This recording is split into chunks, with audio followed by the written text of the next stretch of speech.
Over the last few years, one of the biggest thing that I've realized, especially, from founders and new business owners, is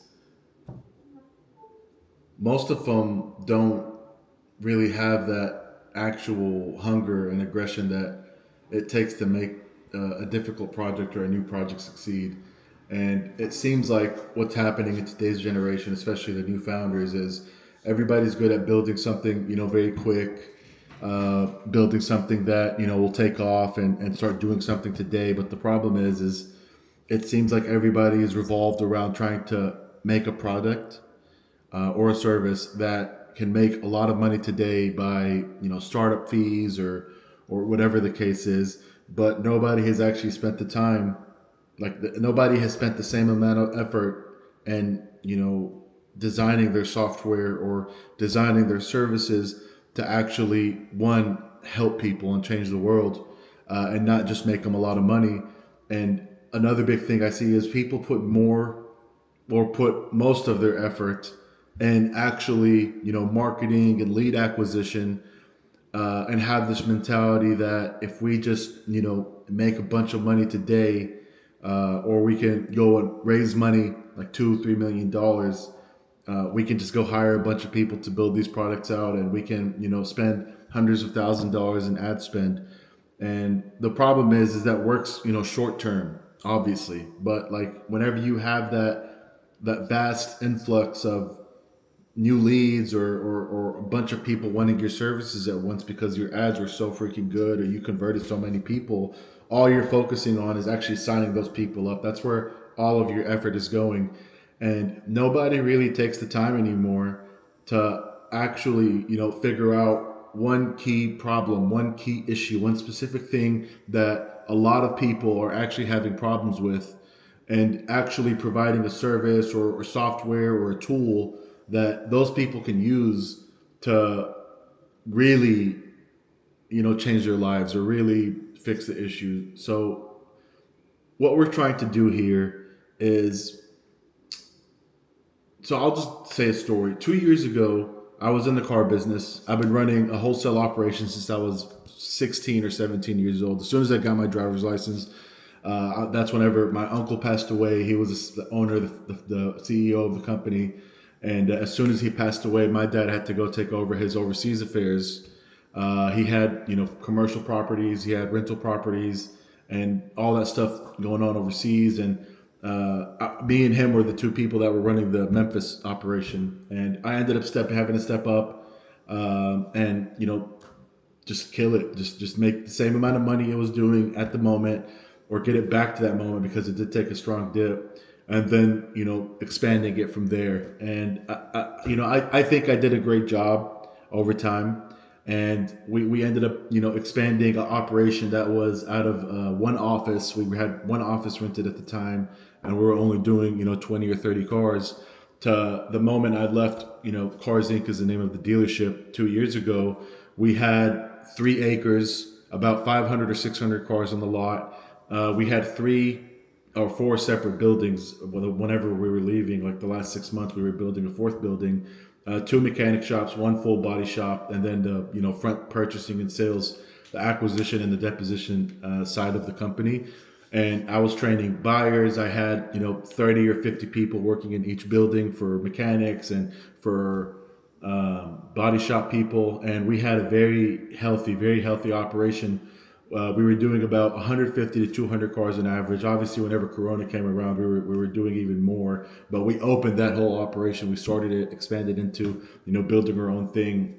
The year 2019 that Corona started. So we had everything in the world was technically against us at that moment. But by the grace of God, as soon as we opened the doors and got stable, with the 15 people that we started with, it's just Corona hit, and luckily we were able to really one design our operation by scale, and then two, actually make the money to be able to cover it. But not a lot of people had that blessing.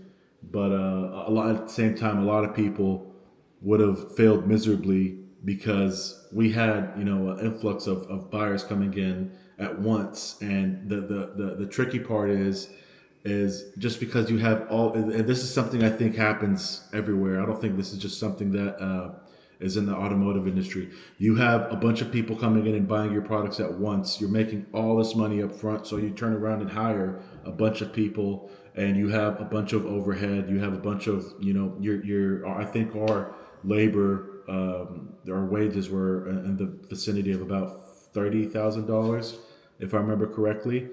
And just wait, that's just wages. Insurance was another like $12,000 a year. And then you have security, you have just all these other, different things that came straight from just the front end side of things, the operation, the labor, and all that stuff was getting assigned to each car individually. So the idea is that, once the economy slows down and all these, founders that are making all this money, or have up to $1 million investor that gave them 1 million or 500 or whatever the case is up front before the product is even on the market, these people end up spending it all. And, I was in this mindset whenever I started Prosway, because when the project began, I was, so confident that I was going to have, I guess you could say, this, like the same experience I had with cars. Whenever I opened that location, it was a $3 million project that we had to cough up ourselves. It was like, this huge risk that we took, especially hiring people. And then we had to start buying cars to actually fill up the lot. It was this huge risk that we took. But, what I didn't realize was, just because a lot of people came and bought cars wasn't, directly reliant on you having something good. And we had something good. We had direct relationships with people. We were the only family owned and operated business in a very, far distance at that scale. Every other mom and pop store was a location that had, 20 cars, 30 cars. And that's, within a 200-300 mile radius. And the only other person that does have an operation that's like ours or better is our sister company, United Traders. And it's the same company. It's the same group of people running both shows, same, operation, same mindset, same set of buyers, same trainers, same everything. And it's just, whenever I built Prosway, I was like, if I build a product that's so good, which the product came from me actually stepping into real estate. While I was buying cars, I was making all this money. I was sitting there buying cars and buying watches and buying stuff that realistically is just distractions. I was like, man, screw this, fuck it. Let's just take the money and let's start buying properties with it. Let the properties pay my cash flow. Let the properties cash flow enough to where I can just do something that crazy. I could do something that I really want to do, because I was already making the money that a 28-year-old or a 27-year-old really didn't need as much money as I was making. And I was so when I stepped into real estate and started buying these properties, I want to say I bought like 8 properties in the first 6 months probably. It was such a sloppy industry. I was like, compared to automotive is like whatever detail, whatever thing, whatever number, statistic, whatever it is you want to pull up, it's easy to pull it up. Any set of data, any set of one at a time. You can't, export lists the way I like doing it. But still, for someone like a normal consumer, a normal mom and pop's location, or a normal investor, or a normal bank, or a normal, home buyer, there's no easy process to buying a house.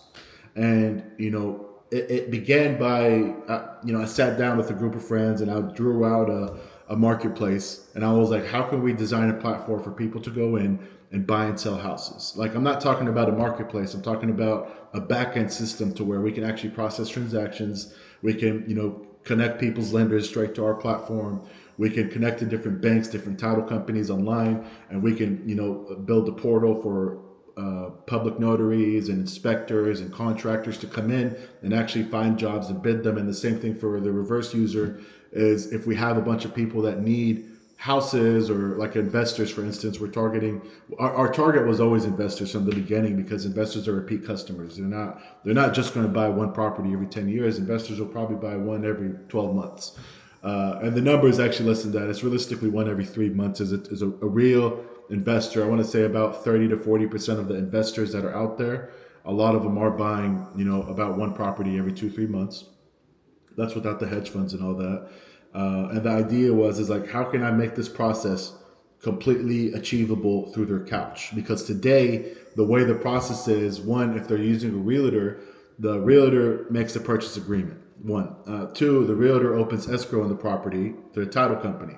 The problem with that's what you're paying a realtor for, and also the reference. The someone to find the property, someone to explain the property to you, to submit the offer, to do all that. That's what people are paying as a buyer commission is like 2% on a $200,000 house. $4,000 can make a difference because that's really the room. That's the stretch these guys have whenever they're buying these houses out the door after all the taxes and all the little fees. Is an extra $5,000 would make a significant difference for them. And the problem is whenever you're buying 6 or 7 houses a year and you're having to stick to this one real estate agent but paying commission on every single house, if you're looking at it in a 5-year window, it's a healthy number. At say $10,000 on average and saved commissions a year for someone to literally just draw you up contracts and submit them to escrow. At that point, you don't need a reference because you've already done 2 or 3 transactions. You already know everything there's to know about real estate. It just takes 2 or 3 houses to realize how easy it is. Buying a house is easier than buying a car. That's the scary part because one, the only physical requirement from you is you have to go and look at the property. That's it. And at that point, you hire inspectors to go and inspect it. You hire a contractor to go and fix separate problems that happen in the house. You hire a title company. You pay them about $900 to $1,200 to pull title, pull taxes, pull any previous liens.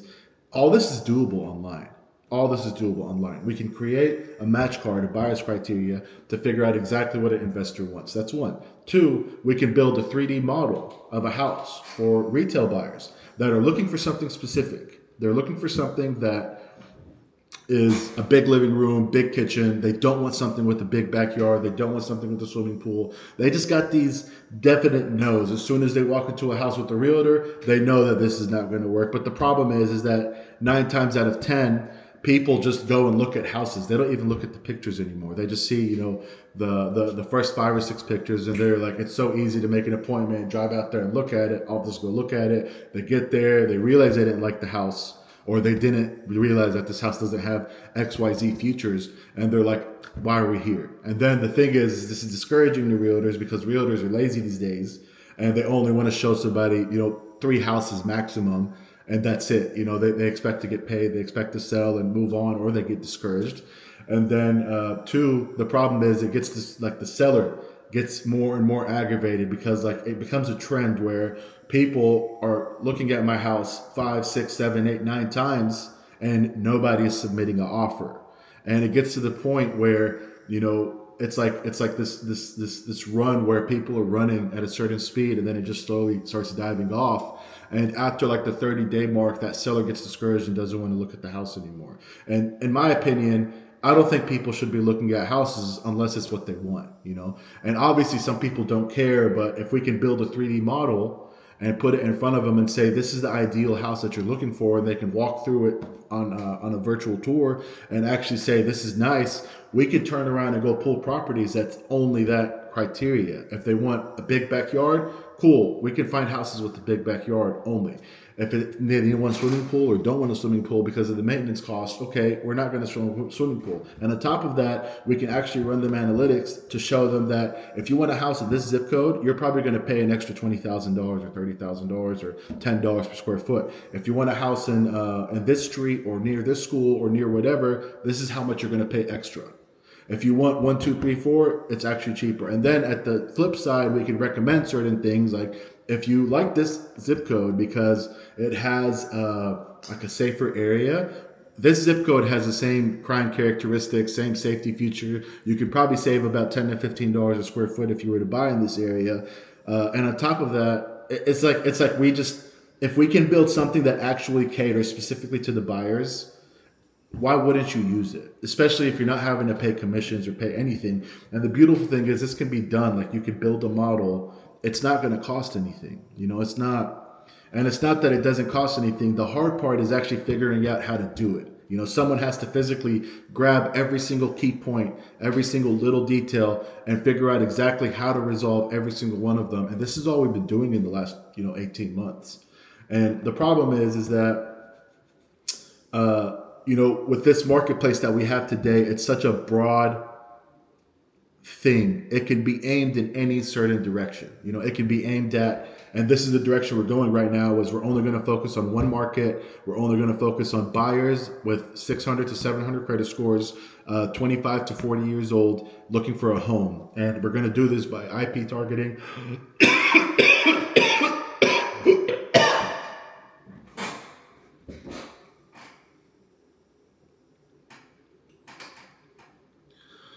We're going to do this by pulling lists from Experian of those target audiences and trying to market to them on Google and Facebook based off what they searched for. If they're looking for homes, if they're looking for whatever the case is. And what the key point is with those people is usually, one, they're a little smarter, and they know that if they're buying a house right now at a 7% interest rate, they're probably going to pay an additional, $1,000, $800 to $1,000 a month on their mortgage payment. And that's expensive, especially in times like today where people are all broke. Nobody is making that kind of money. A lot of people are getting laid off. And just that demand for, employees not there to where people are actually being valued and paid for it. The problem is like, these people can't afford to go and buy a house. A lot of people these days, like in Memphis, the statistic was like 52% of Memphis real estate is owned by investors and are rental properties. And as that seems like it's the direction the world's going, yes, but two, there's still a big, population of people that want to own their own home. They don't want to rent. And the reason why they can't own their own home is because they literally can't afford it. Because they need a low down payment. Two, they don't make enough money right now for the interest rate. And the other problem is you have this vast surplus in supply properties. There's way more sellers than there are buyers.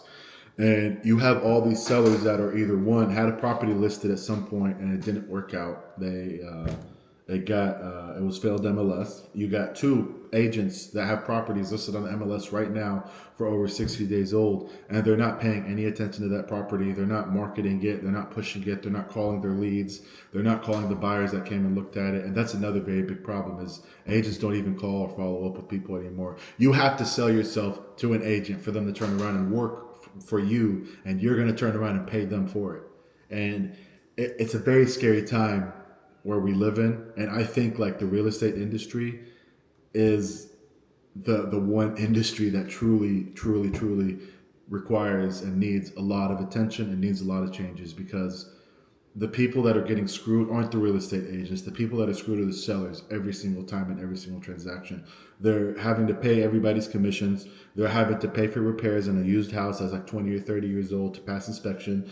They're having to pay for the title costs. They're having to pay for, literally, they're just having to sit there and pay. And the other problem is there's such a big, number of people that are in foreclosure right now, or pre-foreclosure, that literally want to sell their houses, but they can't because they do not have enough equity in their houses to pay it off, to pay the realtor. And it's like, so there's two ways that transaction can go. Either one, they pay the realtor out of pocket, which if your house is in foreclosure, that's out of the equation. I mean, if you had the money to pay a realtor $7,000-$8,000, it's like, why would your house be in foreclosure to begin with? And then two, they just let it get foreclosed on. And it's like, that's a lose-lose situation there for the seller. How can I create a path or create an opportunity or create something that can possibly resolve that seller's problem and also give them what they want? We can do creative finance deals. We can do subject to deals. We can do seller finance deals. Obviously, that's a very big gray area right now, but it's like, it's something that has already began. It's already a huge topic of discussion right now. There's already, I personally know of a group of about 150,000 people right now that are utilizing it. They're using it. They're buying from homeowners and sellers. I know some people that have hundreds and hundreds of properties that are like this. So what happens is this wins for the buyer too, because the buyer can't afford the payment with the 7% interest rate, but they can afford the mortgage at a 2% or a 3% interest rate, like most of these people that are in foreclosure have. And all they got to do is reinstate the mortgage. They just have to reinstate the mortgage, pay that $7,000 or $8,000 or $9,000 that the loan is backed up on, and we can connect. And all this is done through a title company. It's not like a sloppy process. The title company is the important part of the transaction, and that's all already resolved. That's already done. There's literally apps and there's literally services for title companies around the world that can connect over internet, over e-commerce to do transactions. All they have to do is have a public notary go to the buyer's house and sign the paperwork, which is another huge opportunity. Is like all these realtors that are probably going to get lose their jobs or quit, and in my opinion, because of this job, this app. What's going to happen is those realtors can go and get their public notaries instead, which is a very easy process. It's literally just the application. I want to say it's like $80 or $90, and then once your application gets processed, you go to your local courthouse and you do the oath thing. You basically.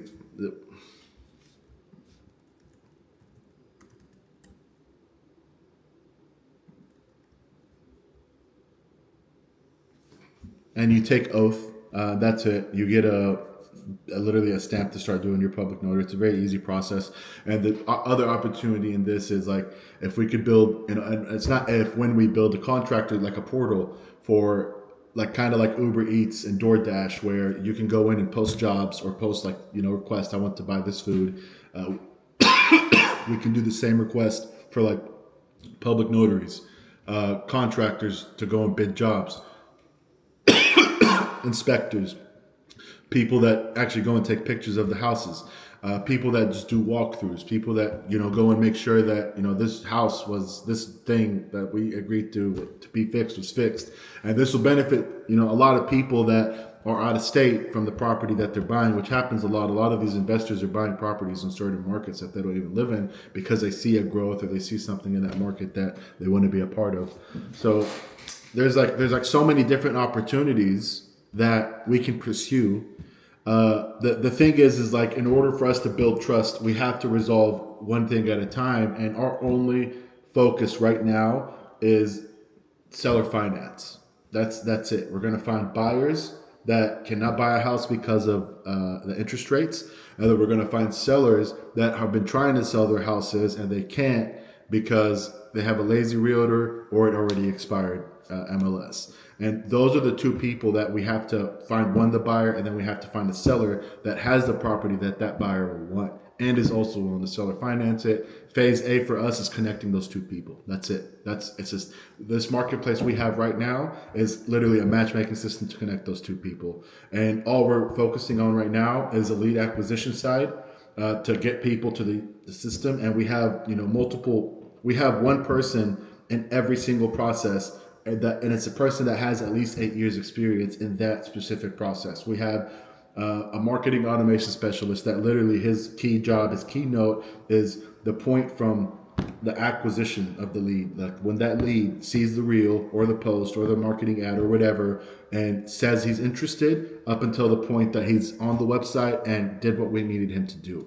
That's his job. He literally is just gonna, what I call is throwing a bunch of cheese at the wall to find out exactly how to get that conversion rate to a nice, constant, good number and also stabilize it to where the process is all automatic. It's not something that requires a human being. He's got 8 to 10 years experience in multi-million-dollar companies doing this. And then next we have a full stack software developer that has, I want to say 8 years or 9 years experience in the exact schema, exact language, exact everything that we built the app, the application, and the web app on. And he loves the project. He's obsessed with it actually. And he is basically the driving factor in, whenever people make it to the website, where are they falling off? Where are they getting confused? What do we need to figure out so that whenever people get to the website, what's the confusion that keeps them from actually doing the part that we need them to do? So he built a heat map out on the website to where people can actually see. People can actually, or we can actually see what problems people are having. And two, I'm still debating it. I looked at about 2,000 applications for another full stack developer so that he can work on, I guess, more of the back end and more on the AI mascot. Another thing that we're kind of working on a little bit, not really full focus, is we want to design an AI mascot that'll be the AI real estate agent for people to use as a reference. So, and we're this same agent we're actually going to make content with.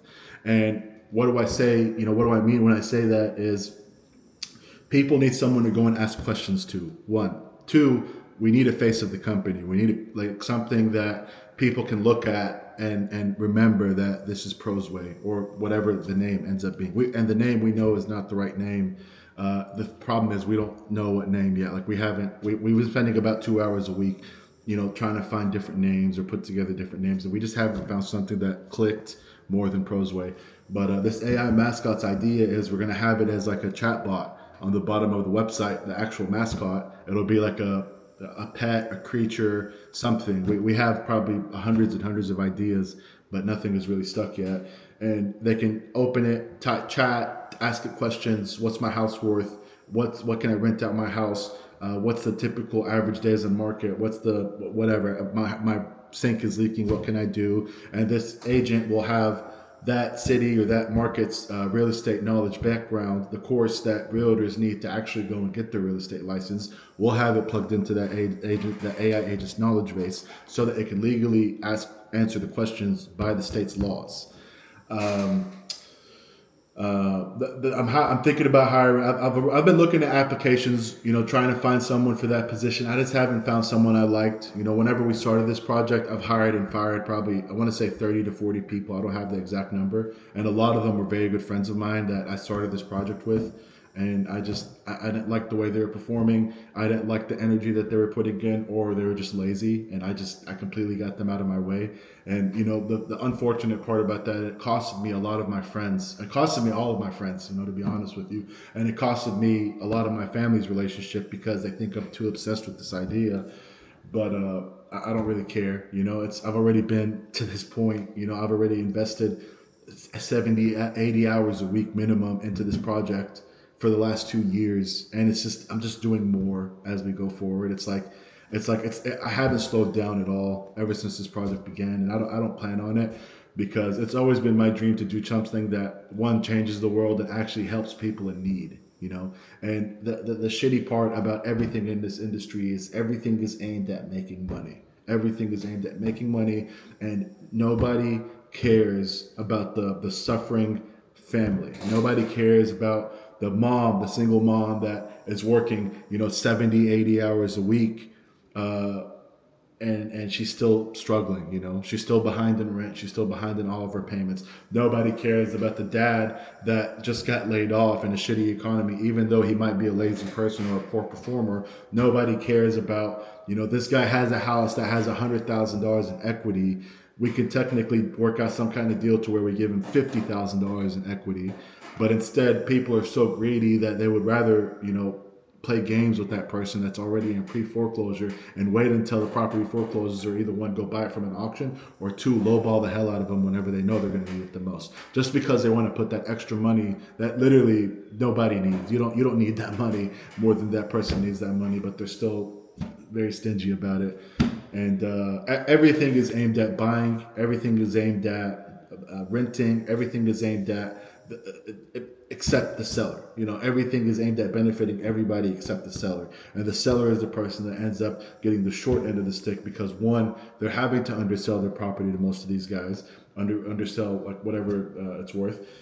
Two, they're the ones having to pay all the commissions. And three, they're the ones that, people expect to make the property in perfect condition before selling the house, just because they don't like that the window is a certain style, or they don't like that one of the appliances are old, or whatever the case is. They want the seller to go and fix that whenever they probably have the capability or the money or the equipment to actually do it themselves. So this app is going to change the world, and whatever money that comes from this app, I hope that it's able to, really change the people's lives that are going to be involved in it too. And I mean that in like a helpful and happy manner. I mean that in like we're going to go in and we're going to change the world and we're going to do good things. We're not just going to go buy, $150 million planes, and we're not just going to go buy, our seventh or eighth beach house, or we're not going to go buy whatever. We're going to actually, help people that actually need to be helped. And there's one big thing that I hate, and I won't work with people like this, that we'll see a hungry, person, or we'll see a mom that is not able to buy her kid, a piece of chocolate. But her kid is driving her crazy because she wants it, but she can't afford to pay for it, and that person just kind of pushes them out of the way and walks by them. And they know damn well that thing that they could have just added to their cart wouldn't have made any type of difference to them. And it's just the world, today's life, today's age, today's generation is full of people that do not give a shit about anybody but themselves. And in my opinion, that's why we're in the crisis that we're in today, is because we live in a very negative world. And whoever's watching this video, I'm telling you, I'm going to be the motherfucker to change that. I'm going to be the person that fixes whatever the fuck is going on with this, negative mindset that's going on today. And as crazy as it might sound, but I can tell you certain, fighters, certain rappers, certain people that did come into the industry, and they did make a significant change in a significant group of people by either getting those people to get up, by getting people to actually speak up, or by getting people to actually, work and do something instead of just sitting on their couches and being negative all day. So whether I'm going to make a significant change or whether I'm going to make any type of change, I'm going to do something that, God allows me to do. So I appreciate you guys watching this video. My name is Abdullah Banasr. I'm the founder of Prosway. And if anybody has any questions for me, you probably have my email, but my email is abdullah@prosway.com. I look forward to hearing from you guys.